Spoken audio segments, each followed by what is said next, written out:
कितने बदनसीब है वो औलाद जिन्हें आखिरी मौके पर अपने पिता का चेहरा देखना तक भी नसीब नहीं हुआ।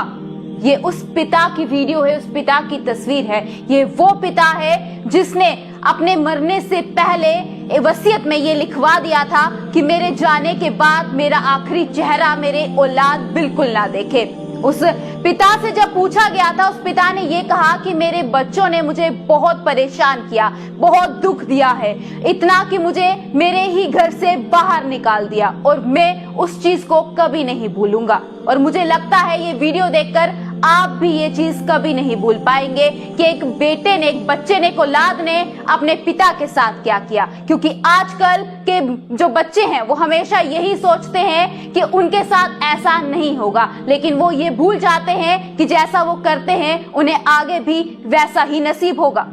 तो चलिए ये रुला देने वाली वीडियो पर भी आप भी एक नजर लगाएं। ये तुम्हारे बाप की मैयत है।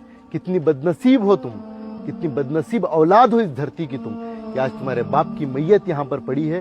तुम्हें यहाँ पर आने की तुम्हें तौफीक नहीं है, क्योंकि इसी बाप की वसीयत है कि मैं मर जाऊं बेटा, साथ बेटा लेकर जाकर मुझे मदफून कर देना, लेकिन मेरी औलाद को मेरा चेहरा मत दिखाना।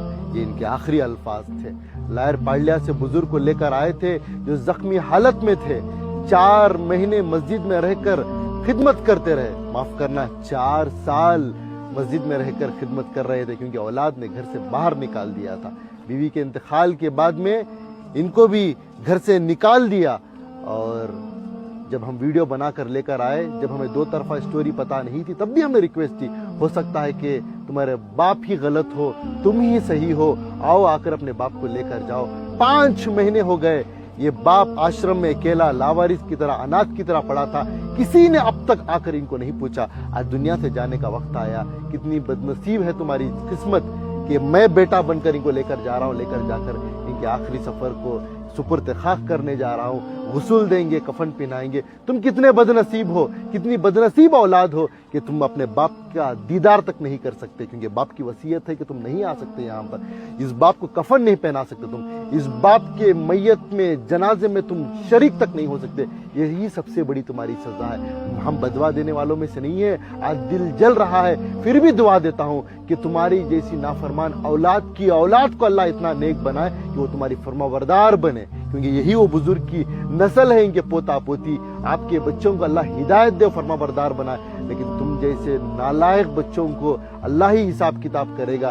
तुम जैसे नालायक बच्चों को अल्लाह भरपूर हिसाब लेगा। मैं तमाम इंसानियत से कहना चाहता हूँ, अपने माँ बाप की कदर करें, अपने माँ बाप का एहतराम करें, उस बाप की कदर करें जिस बाप ने अपनी जवानी की हड्डियों की ताकत को तुम्हारे जिस्म में भरा और तुम्हें जवान बनाते बनाते वो खुद बूढ़ा बन गया। उस बाप को कभी धुतकारना नहीं।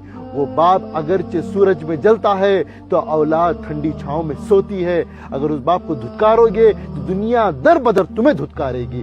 मेरे हाल बुजुर्ग को लेकर जा रहा हूँ, मैं इनका बेटा हूँ, मैं इनका वारिसदार हूँ। इंशाअल्लाह हमारी जमात के तमाम नौजवान साथी मिलकर आज हम इनको मदफून करेंगे, इनकी तदफीन करेंगे इंशाअल्लाह। इन बुजुर्ग की मगफिरत के लिए खूब दुआ करें। रख लेने के लिए तैयार नहीं है। वो ये बता रहे हैं कि उनके वालिद साहब घर पे रहने के लिए तैयार नहीं है। कभी वो बेटे क्या, कभी ये बेटे क्या, किधर भी रहने के लिए तैयार नहीं है। ऐसा बोल रहे हैं आपके बच्चे?